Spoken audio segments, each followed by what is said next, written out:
আসসালামু আলাইকুম। সুপ্রিয় শিক্ষার্থী, ভান্ডারে বিহারী লাল মিত্র পাইলট প্রাথমিক বিদ্যালয়ের অনলাইন ক্লাসে তোমাদের স্বাগতম। এই মহামারীতে আমরা সুস্থ আছি, এই জন্য আল্লাহর দরবারে আমরা শুকর আদায় করি। আমরা সবাই আলহামদুলিল্লাহ বলি।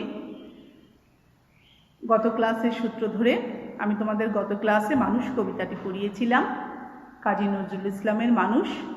সেই সূত্র ধরে আজকে আমরা প্রশ্নে চলে যাব। সৃজনশীল প্রশ্ন। আমরা জানি সৃজনশীল প্রশ্ন 4টা অংশে বিভক্ত থাকে: একটা জ্ঞানমূলক, একটা অনুধাবন, একটা প্রয়োগ, একটা উচ্চতর দক্ষতা বা হায়ার অর্ডারের প্রশ্ন। এই জন্য আমাদের একটা উদ্দীপক বা স্টিম প্রয়োজন। দেখো, আমাদের 232 পৃষ্ঠা, আমাদের পাঠ্য বইয়ের 232 পৃষ্ঠা খোলো সবাই। ওখানে যে উদ্দীপকটা দেয়া আছে আমরা আজকে সেটাই আলোচনা করব। এই প্রশ্নটা, বইয়ের প্রশ্নটাই আমরা আলোচনা করব। আমি উদ্দীপকটা পড়ছি। আজম সাহেব কুসুমপুর ইউনিয়ন পরিষদের চেয়ারম্যান। সাম্প্রতিক ঘূর্ণিঝড় এলাকায় ব্যাপক ক্ষতি হলে জেলা প্রশাসন থেকে ক্ষতিগ্রস্ত মানুষের জন্য নানাবিধ ত্রাণ সামগ্রী আসে। ত্রাণ সাহায্য নিতে আসা প্রত্যেককে আজম সাহেব নিজ হাতে ত্রাণ সামগ্রী তুলে দেন। সবাই তার প্রশংসা করতে করতে খুশি মনে বাড়ি ফেরেন।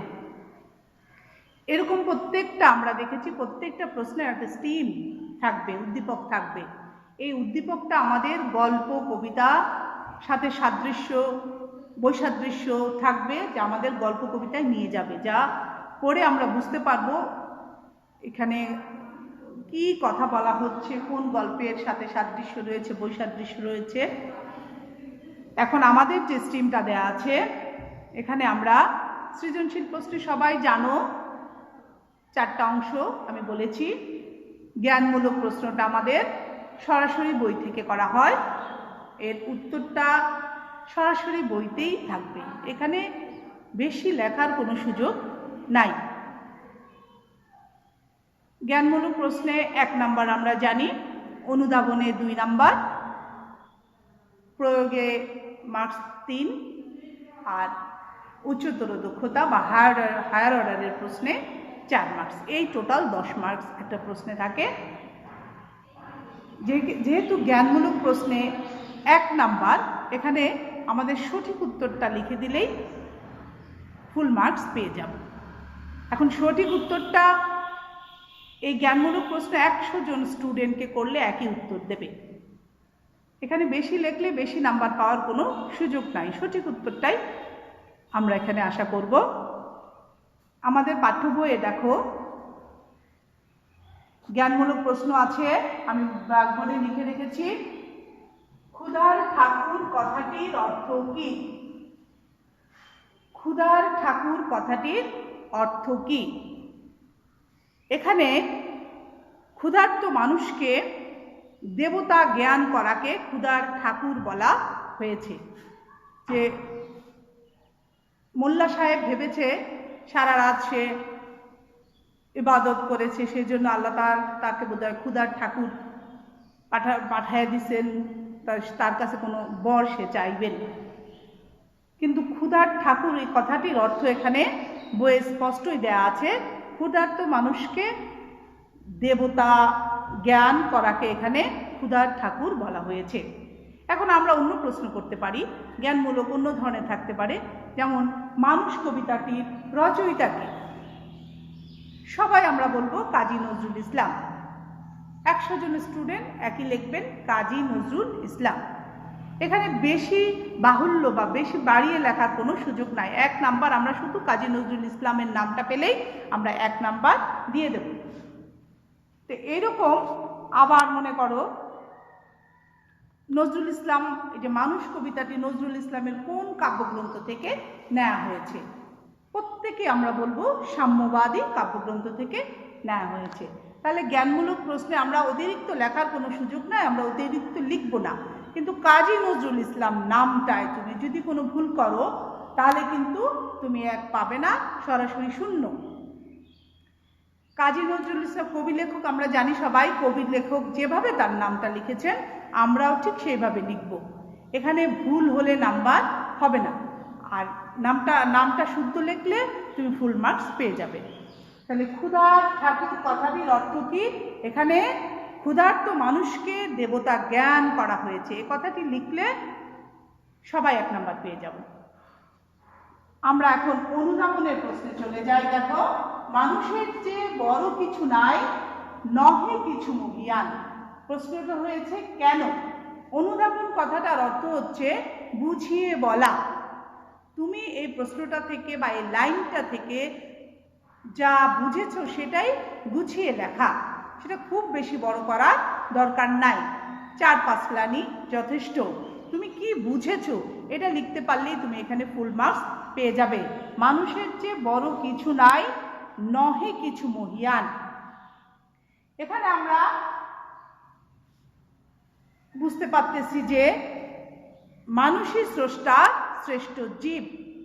জাত ধর্ম দ্বারা মানুষ যে ভেদ তৈরি করে এটা মানুষের সৃষ্টি, স্রষ্টার নয়। স্রষ্টার কাছে সব মানুষ সমান। এই জন্যই নজরুল তার কবিতায় এটা বোঝাতে চেয়েছেন যে মানুষের চেয়ে বড় কিছু নাই, নহে কিছু মহিয়ান। মানুষের জন্যই ধর্মের সৃষ্টি, ধর্মের জন্য মানুষ নয়। কাজে মানুষকে এখানে সর্বাধিক স্থান দেওয়া হয়েছে, সর্বাধিক মূল্য দেওয়া হয়েছে, সবার উপরে স্থান দেওয়া হয়েছে। এরপর আমরা প্রয়োগের প্রশ্নে চলে যাব।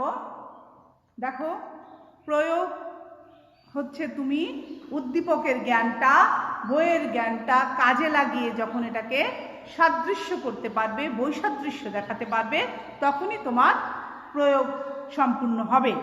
মানে আমার উদ্দীপকে কি বলেছে, আমার পাঠ্য বইয়ে কি আছে, এখানে সাদৃশ্য চাইতে পারে, বৈসাদৃশ্য চাইতে পারে, কিংবা পার্থক্য দেখানোর কথা বলতে পারে। এইটা যখন তুমি উদ্দীপকটা পড়বে, আমার বইয়ের জ্ঞানটা তুমি যখন নেবে, তখন এটাকে যখন সাদৃশ্য করতে পারবে, বৈসাদৃশ্য করতে পারবে, কিংবা পার্থক্য দেখাতে পারবে, তখনই তোমার প্রয়োগটা সম্পূর্ণ হলো। আর ওই পর্যন্ত না যাওয়া পর্যন্ত তুমি উদ্দীপক থেকে ঘোরায় ফেরায় কতক্ষণ লিখে রাখলে, কিংবা বই থেকে শুধু বই থেকে কতক্ষণ লিখে রাখলে, তুমি প্রয়োগ দেখাতে পারলে না যে কোথায় মিল রয়েছে, কোথায় অমিল রয়েছে, কোথায় পার্থক্য, এটা নির্দিষ্ট করে দেখাতে না পারা পর্যন্ত তোমার প্রয়োগের 3 মার্কস তুমি পাবে না। তুমি যখন উদ্দীপকটার সাথে উদ্দীপক নিয়ে নাড়াচাড়া করলে, কিংবা বইয়ের অংশটাও বুঝাতে পারলে, তোমার হয়তো বা জ্ঞানটা আছে, কিন্তু প্রয়োগটা তুমি দেখাতে পারলে না। বাস্তব প্রয়োগ তোমাকে দেখাতে হবে। বাস্তব প্রয়োগটা যখন তুমি দেখাতে পারবে যে এই জায়গায় মিল রয়েছে, এই জায়গায় অমিল রয়েছে, কিংবা এটা তার পার্থক্য, এভাবে যখন স্পষ্টভাবে বলতে পারবে, তখনই তুমি প্রয়োগে 3 মার্কস ফুল পাবে। আমাদের বই দেখো, প্রয়োগের প্রশ্নে আছে, আজম সাহেব মানুষ কবিতায় বর্ণিত যে চরিত্রের বিপরীত সত্তা তা ব্যাখ্যা করো। এখানে ব্যাখ্যা, কারণ ব্যাখ্যা চাইতে পারে, সাদৃশ্য চাইতে পারে, আবার বৈসাদৃশ্য চাইতে পারে। আমার এখানে বৈসাদৃশ্য চেয়েছে। দেখো, আজম সাহেব মানুষ কবিতায় বর্ণিত যে চরিত্রের বিপরীত সত্তা তা ব্যাখ্যা করো। এখানে বিপরীত সত্তা আমাদের বইয়ে মানুষ কবিতায় আমরা মোল্লা সাহেবের, মানুষ কবিতায় যে মোল্লা সাহেবের চরিত্রটা আমরা পেয়েছি, তার মসজিদে খাবার বেঁচে যাওয়ায়, গোস্ত রুটি বেঁচে যাওয়ায় সে খুবই আনন্দিত, কারণ এটা সে পেয়ে গেল। 7 দিনের ভিখারি এসেও যখন তার কাছে খাবার পায় নাই, নামাজ না পড়ার উসিলায় তাকে তাড়িয়ে দিয়েছে। এই চরিত্রটা আমরা দেখেছি আমাদের মানুষ কবিতায়। আর এখানে আমরা উদ্দীপকে দেখেছি আজম সাহেব, ইউনিয়ন পরিষদের চেয়ারম্যান যে আজম সাহেব, তার কাছে সরকারি ত্রাণ সামগ্রী যা এসেছে তিনি তা সঠিকভাবে সব সাধারণ মানুষের মধ্যে, দুস্থ মানুষের মধ্যে বিতরণ করে দিয়েছেন। তো এখানে আজম সাহেবের চরিত্রের সাথে আমাদের মোল্লা সাহেবের চরিত্রের একটা ডিফারেন্স আমরা দেখেছি, একটা বিপরীত ধর্মী সত্তার প্রকাশ দেখেছি, দুইজন দুই রকম। এখন এইটা ব্যাখ্যা, এইটারই ব্যাখ্যা চেয়েছে চরিত্রের বিপরীত সত্তা। এটা যে বিপরীত সত্তা, এটা তোমাকে প্রয়োগ করে দেখাতে হবে যে আমাদের উদ্দীপকে রয়েছে আজম সাহেব উদার মানসিকতার পরিচয় দিয়েছেন, যথার্থ কাজ করেছেন। মানুষ কবিতায় রয়েছে মোল্লা সাহেব উদার মানসিকতার পরিচয় দেন নাই, তার দায়িত্ব তিনি সঠিকভাবে পালন করেন নাই, হীন মানসিকতার একটা পরিচয় দিয়েছেন, লোভী ব্যক্তির মতো তার কাজটাকে তিনি করেছেন। এই জন্য এটা যে একটা বিপরীত সত্তা, তুমি এটাকে দুটোকে আলোচনা করে তুমি প্রয়োগে দেখাবে যে সত্যি মানুষ কবিতার আর আজম সাহেবের চরিত্র দুটো আলাদা বিপরীত সত্তা। এটা বর্ণনা করে তোমাকে সেই সিদ্ধান্তে বলে দিতে হবে যে হ্যাঁ এই দুটো আলাদা সত্তা, বিপরীত সত্তা। কারণ উনি দান করেছেন, উনি দান করেননি, উনি এটাকে নিতে পেরে আনন্দিত, উনি দিতে পেরে আনন্দিত, কাজে দুটো বিপরীত সত্তা। তাহলে এইভাবে আমরা আনুষঙ্গিক এই বই থেকে আরো প্রশ্ন করতে পারি, আমরা উদ্দীপকটা স্টিমটা নিজেই তৈরি করতে পারবো, কল্পনা করে বাস্তব থেকে বা কল্পনা শক্তি থেকে বা কোনো সিনেমা থেকে, কোনো গল্প থেকে আমরা একটা উদ্দীপক এরকম ঘটনার সাথে মিলে যাবে এই ধরনের একটা উদ্দীপক লিখতেই পারি। তোমরা জানো আমি ক্লাসে লিখাই। এখানে দেখো লালন ফকিরের কথা আমরা জানি, লালন ফকিরের আদর্শটা আমরা জানি, উনি মানুষকে সর্বাধিক স্থান দিয়েছে, মুসলিম ধর্মের ভেদাভেদকে, জাতি বর্ণকে উনি প্রাধান্য দেয়নি, মানব ধর্ম বলে তিনি মানুষকে সবার উপরে স্থান দিয়েছে। এরকম মানুষ কবিতা, সেই মানুষকে সবার উপরে স্থান দেওয়া হয়েছে। এখানে মানুষ কবিতার সাথে লালন ফকিরের একটা সাদৃশ্য আমরা দেখি। এভাবে আমরা কিন্তু যে মোল্লা সাহেবের সাথে লালন ফকিরের যে আদর্শের পার্থক্য রয়েছে এটাও আমরা প্রশ্নে আনতে পারি। এভাবে আমরা প্রশ্ন করতে পারি লালন ফকিরকে দিয়ে। কিংবা আমরা মাদার তেরেসার কথা বলতে পারি। মাদার তেরেসা মহিষী নারী, তিনি গরিব ধনী বা কোনো রুগ্ন ব্যক্তি, অসহায় সবার কাছে ছুটে গিয়েছেন, সবাইকে সেবা যত্ন করেছেন, সেখানে তিনি বাদ বিচার করেননি, সব মানুষকে সমান স্থান দিয়েছে। এইরকম মাদার তেরেসার একটা উদ্দীপক আমরা স্টিম আমরা লিখতে পারি, তার দুটো ঘটনা উল্লেখ করতে পারি। এইভাবে আমরা মাদার তেরেসার সাথে আমাদের মানুষ কবিতার সাদৃশ্য বৈসাদৃশ্য করে প্রশ্ন লিখতে পারি যে মোল্লা সাহেবের কী বৈসাদৃশ্য রয়েছে, কিংবা মাদার তেরেসার মতো মোল্লা সাহেব বলে এইভাবে আমরা নানা প্রশ্ন করতে পারি। মাদার তেরেসার থেকে মোল্লা সাহেব মাদার তেরেসার মতো হওয়া উচিত কিনা, এটা আমরা হায়ার অর্ডারের প্রশ্নে চলে যাব তখন। কিন্তু প্রয়োগের প্রশ্নে আমরা সাদৃশ্য বৈসাদৃশ্য পার্থক্যের মধ্যেই সীমাবদ্ধ থাকবো। এই গেল আমাদের প্রয়োগের প্রশ্ন। আমরা এইভাবে প্রয়োগের প্রশ্নগুলা, অন্যান্য প্রশ্নগুলো আমরা এইভাবে সলভ করব। এরপর হায়ার অর্ডারের প্রশ্ন দেখো, উচ্চতর দক্ষতা কিংবা হায়ার অর্ডার, যেটা এই প্রশ্নটা সচরাচর আমাদের জ্ঞানটা থাকবে, এখানে আমাদের বইয়ের জ্ঞানটা থাকবে, উদ্দীপকের জ্ঞানটা থাকবে। উদ্দীপক ছাড়া প্রয়োগ আর হায়ার অর্ডারের প্রশ্ন সমাধান করা কখনোই যাবে না। তো উদ্দীপকে এখানে আজম সাহেবের কথা বলা আছে, আর মানুষ কবিতায় আমরা দেখেছি মোল্লা সাহেব কিংবা পুরোহিত, এদেরকে মানুষকে না দেওয়ার যে প্রবণতা, মানুষকে সাহায্য না করার প্রবণতা, সেই চরিত্রগুলো স্পষ্ট ফুটে উঠেছে।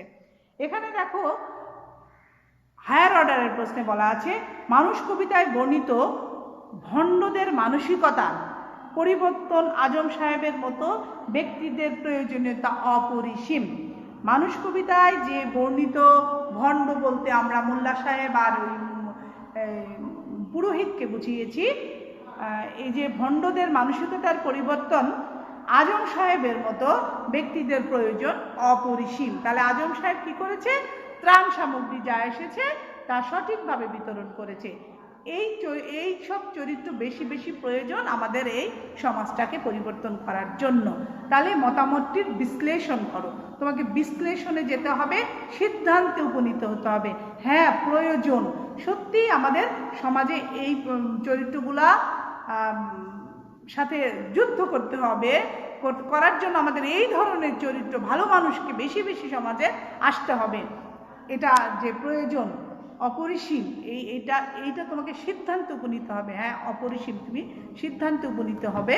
দেখো আমাদের বইয়ের প্রশ্নটায় আমরা আলোচনা করব। এখানে তুমি প্রথমেই বলতে হবে যে এই মন্তব্যটি যথার্থ কিনা, এটাই তোমার সিদ্ধান্ত। মন্তব্যটি যথার্থ।